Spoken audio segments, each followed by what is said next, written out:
মুসা আলাইহিস সালাম বললেন, আমি কি আপনার সাথে এই শর্তে থাকতে পারি যে আল্লাহ পাক আপনাকে যে জ্ঞান শিক্ষা দিয়েছেন সেখান থেকে আপনি আমাকে কিছু শেখাবেন?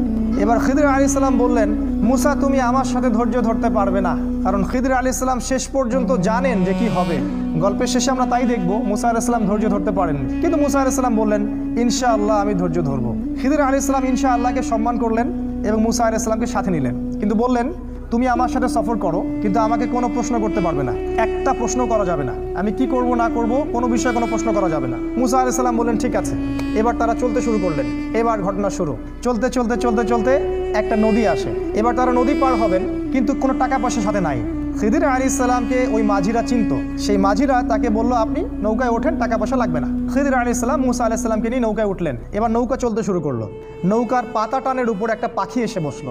এই পাখিটা ওই নদী থেকে একটু পানি খেয়ে চলে গেল।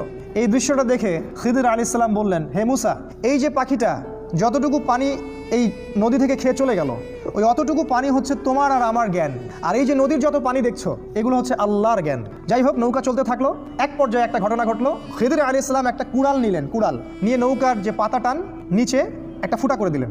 এবার এই দৃশ্য দেখে মুসা আলাইহিস সালাম বললেন, আপনি এটা কি করলেন? যারা বিনা পয়সায় আমাদেরকে সফর করালো, আমাদের উপকার করলো, ওই বেচারা গরিব মানুষের এই একমাত্র সহায় সম্বল নৌকাটা আপনি ফুটা করে দিলেন? আপনি তো লাকাদ জি'তা শাইআন ইমরা, আপনি তো বিশাল একটা ভয়ঙ্কর কাজ করলেন, গুনার কাজ করলেন আপনি একটা। তখন খিদির আলাইহিস সালাম বললেন, হে মুসা, আমি কি তোমাকে বলিনি তুমি আমার সাথে ধৈর্য ধরতে পারবে না? মুসা আলাইহিস সালাম বললেন, আমাকে ক্ষমা করে দিন, আমি ভুলে গিয়েছিলাম, এরপরে ইনশাআল্লাহ আমি আর কোনো কোশ্চেন করবো না। তারা আবার চলতে লাগলেন। চলতে চলতে চলতে চলতে একটা বাচ্চার সাক্ষাৎ হলো। বাচ্চা, ছোট বাচ্চা। খিদির আলাইহিস সালাম বাচ্চাটাকে হত্যা করলেন। মুসা আলাইহিস সালাম এবার বললেন, ইন্নাকা লাকাদ জি'তা শাইআন নুকরা, আপনি মহা একটা অপরাধ করলেন, এটা আপনি নিরপরাধ একটা শিশুকে হত্যা করলেন। খিদির আলাইহিস সালাম বললেন, আমি কি তোমাকে বলিনি হে মুসা তুমি আমার সাথে ধৈর্য ধরতে পারবে না? এবার মুসা আলাইহিস সালাম সর্বশেষ অজুহাত দিলেন, দিয়ে বললেন, আমি যদি আর একটা কোশ্চেন করি তাহলে আমাকে আর সাথে নিয়েন না, এবার লাস্ট চান্স, আর একটাও কোশ্চেন করবো না। তারা আবার চলতে লাগলেন।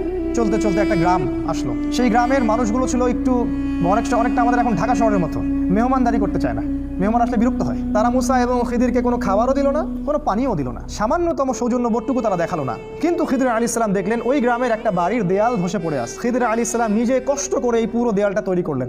ইট পাথর যা যা লাগে তাই দিয়ে তিনি দেয়ালটা তৈরি করলেন। তৈরি করে আবার সেটাকে নতুন জায়গায় রিপ্লেস করলেন। এই দৃশ্যটা দেখে মুসা আলাইহিস সালাম বললেন, আপনি চাইলে তো কিছু পারিশ্রমিক নিতে পারতেন, এত কষ্ট করলেন, ওরা আমাদেরকে খাবারও দিল না, পানিও দিল না, আপনি ওদের কাজ করে দিলেন, একটু তো সামান্য নাস্তার টাকা নিতে পারতেন। খিদির আলাইহিস সালাম, এই হলো তোমার আর আমার ফেরক, রাস্তা আলাদা, এখন যাও, তুমি চুক্তি ভঙ্গ করছো 3 বার।